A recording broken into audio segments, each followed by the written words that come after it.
لەبەرەوەی لەوانە بێ بڵاو ببێتەوە زۆر کەس تێبگەن لە مەوزوع و بابەتەکە و لەسەریشی قەرارە سمینارایەکی زۆر گەورە دابنرێت. زۆر جار لە من پرسیار کراوە هەورامی زوانە یان زاراوە. ئەبێ بەڵگەت لە بەردەستا بێت کە بتوانی ئەو شتە بسەلمێن کە وەرە هەورامی ئەبێ بڵێن جوانێکی جیاوازە یان نەخەت زاراوەیە. جارێک لە تاران لە کۆبوونەوەیەکی ئەدەبیا بوون لە گەورەکانی ئەدەبیاتی ئێران لەوێ دانیشت بوون و منیش بەجلی کوردیوە لەوێ بووم. یەکێک لە گەورەکانی ئەدەبی ئێران منی بینی بەجلی کوردیوە سەیرێکی کردم، کوردی وتم بەڵێ تی لەهجەیە قەشەنگی دەریت کە گوتی لەهجە یعنی تۆ خەریکی تەوهین بە میلەتێکەکەیت کە زمانی هەیە کە دەسەڵاتی هەیە. خۆ ئەبێ منی جوابی بدەمەوە، ئەگەر شتم پێ نەبێ ناتوانم جواب بدەمەوە. گوتم ئوستا ببەخشە ئابۆ قامکە لە فارسیە چێڵێن یەک دانە وشەمان هەیە لە فارسیەویش عەرەبیە 33 وشەم لە زمانی کوردیا بۆی بەکار برد فەقە بۆ قامکە.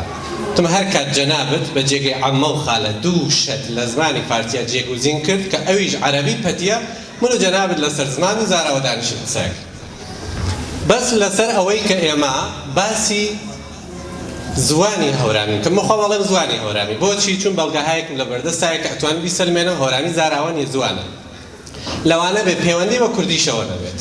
بۆچی چ شتایەک ئەبێ یەکەم جار بگەڕێنەوە بۆ مێژوو 60-70 هەزار ساڵ لەمە و پێش کە لە ئافریقاوە خەڵک بەرەو ئاسیا و ئوروپا هاتن لەوێوە زۆر شت دەست پێکات.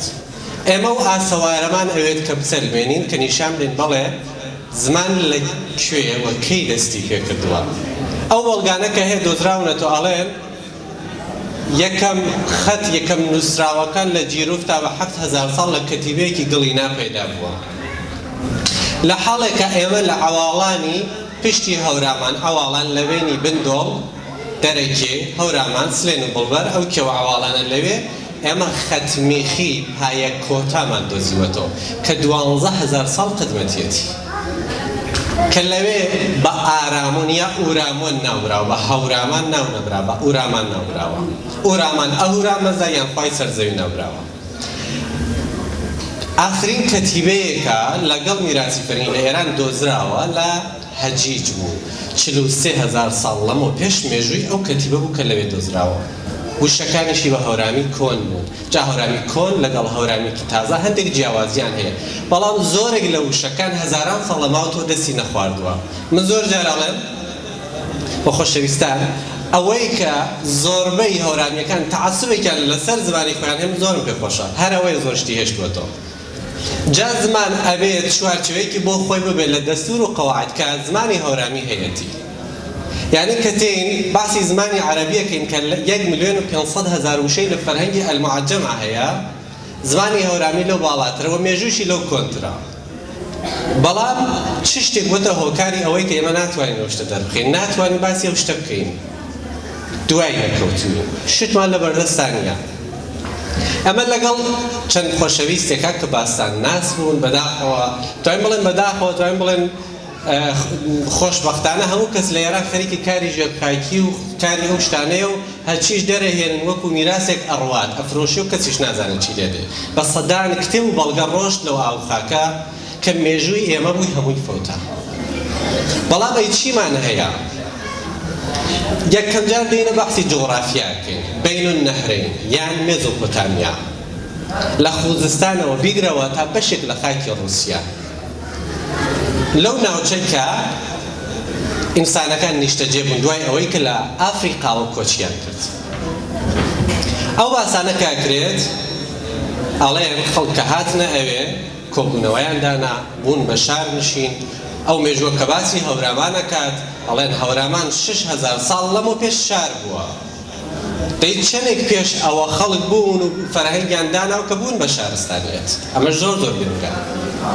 جا دێنە سەر خودی هەورامان چون هەورامان شوێنێکی زۆر گرنگە.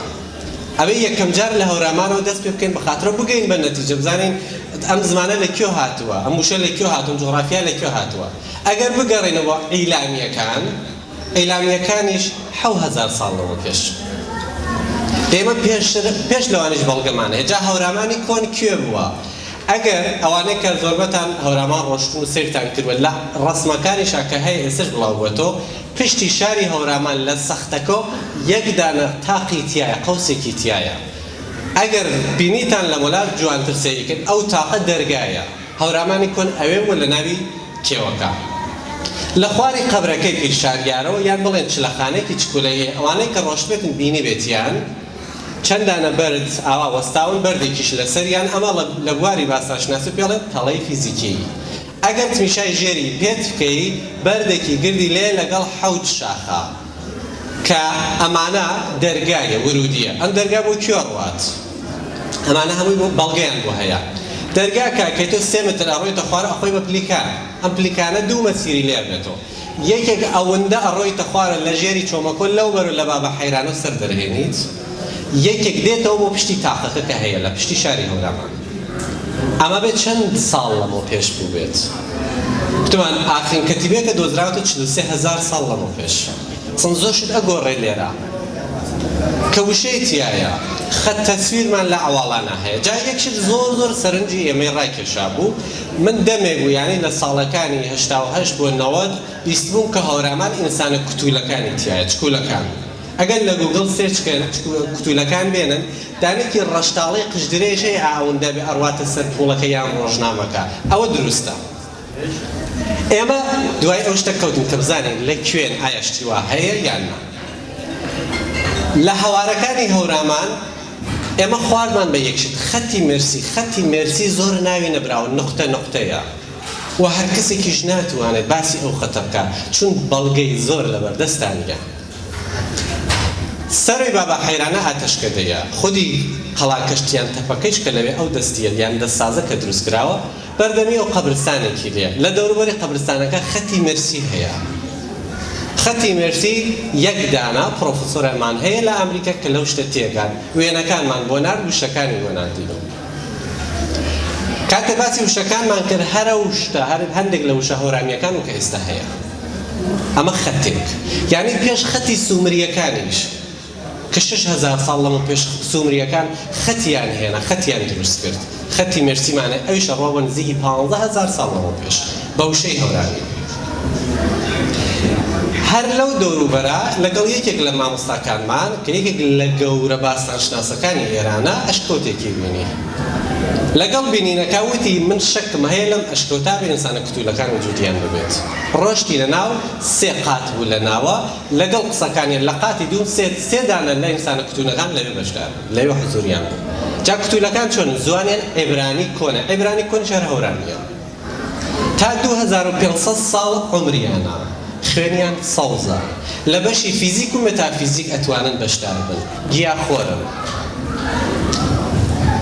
دیسان کە واردی ئەم شتانە بیت تێیا فکریت و دوایە کەویت جیا لەو شوێنە ئێمە لە کێوەکانی ئەواڵانیش بە ماڵەکانیان گەیشتین لەناو سەختەکانە خودی ماڵەکانیان و بەڵگە بوو هەموو بەڵگەکانمان کۆ کردوەتەوە لە عەکس بێت لە نووسراوە لە هەموو شتێک یعنی تۆ ماڵی ئینسانێک کە بینیت کە قەد و باڵای بە قەد ئاو مادەنێکی چکولا بێت هەر ئینسانێکە لەو قیافەدا ئەمە مێژووە گۆڕێت ئێمە بۆ خۆمان باشە جەنازەی ئینسانمان دۆزیوەتە لە هەورامانە قەد سەرەکەی بە قەد منە بوو ئێتا حەسێب بکە متراژی لە 3 متر بەرەو سەر بوو ئەبێ هیچ دەورانێک بێت ئەبێ هیچ کاتێک بێت ئەبێ زمانیان چۆنی نەبێت چونکو دوای نەکەوتین و ئەو کتێبانەکە هەموو کەس دەریان هێنا و هەموویان فرۆشت و ڕۆشتن بەڵگەکان نییە بۆ ئەوەی کە بزانین ئەم شتە چی بەڵام ئاسەوارەکانی هەیە چەندانەشت لەم نێوانە هەیە ئەو شتەی کە وەکو بەڵگە نیشان ئەدا لە بەحسی زمانە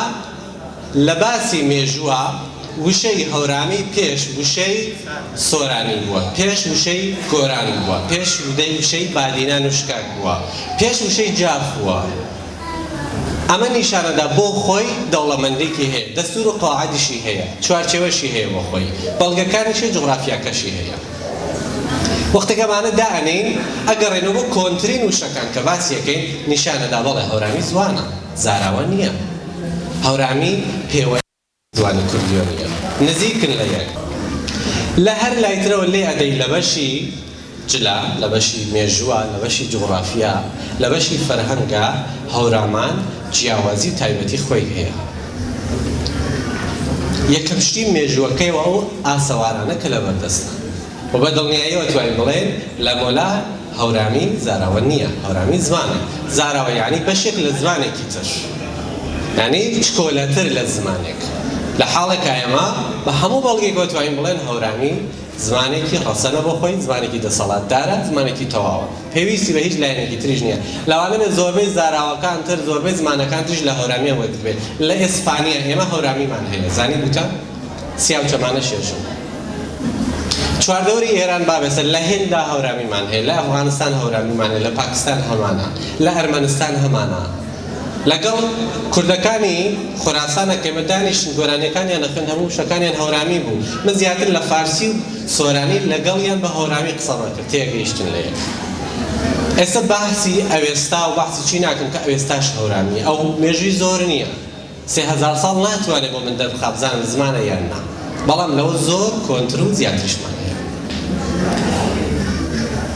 گەورەترین مۆسیقای هەورامی سیا و چەمانە یان بنای گەشتە بوو، چون بە پێی جغرافیا ئەو گۆرانیش دروست بوو لەوێ.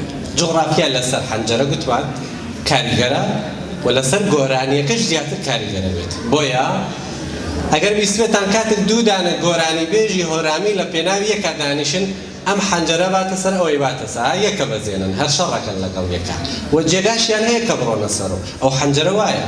قەت کەسێکی مکریانی ناتوانێت لەگەڵ هەورامیەکە دانیشی بۆ گۆرانی، حەنجەرەی ناگەێنێت چون سەختبار نەهاتووە، ژیانەکە وای لێ کردووە کە سەختبار بێت.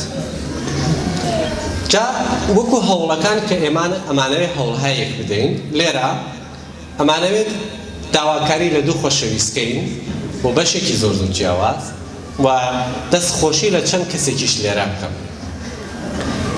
ئێمە بۆ ماوەیە کە بێت دەستمان کردووە بەوەی کە یەکێک بواری مۆسیقا بەتایبەت بۆ ڕۆژهەڵات زۆر کار نەکرابوو لە بریتانیا، ئەمە داخێکی گەورە بوو بۆ هونەرمەندەکانمان، بەتایبەت هونەرمەندە هەورامیەکان.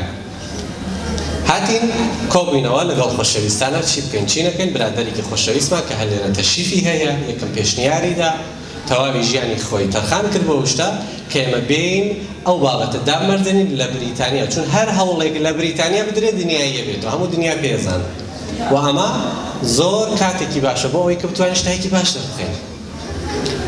دەستمان کرد بەوەی کە بنکەیەک دابنین و ئەم بنکە لەسەر گۆرانی هەورامی کار بکات، بنکەیەکی گەورە دامەردێت لەسەر زمان کار بکات، لەسەر مۆسیقا کار بکات. بە شانازیەوە من بەشداری ئەو کۆبوونەوە و خۆشەویستانە بووم و یەکەم هەنگاوەکانیان هەڵگرتووە. ئەمانە جێگای ڕێزە، کەسێکە لێرەوە پاڵپشتی نووسەرەکانە کات. من لە هەر لێرەوەڵم کەسێک کتێبی هەیە بۆ نووسین پێمان ڕاگەیەندێ ئەگەر ناتوانێت چاپی بکات، کەسێک دەنگخۆش و گۆرانی هەیە ئەگەر دەسەڵاتی کلیپی نییە پێمان ڕاگەیەندێت پاڵپشتیەکرێت. و جیان لەمانەش لە بواری زمان، لە بواری ئەو قوتابخانەش لەوانە بێت لە کەمترین ماوەدا دابمەرزێت.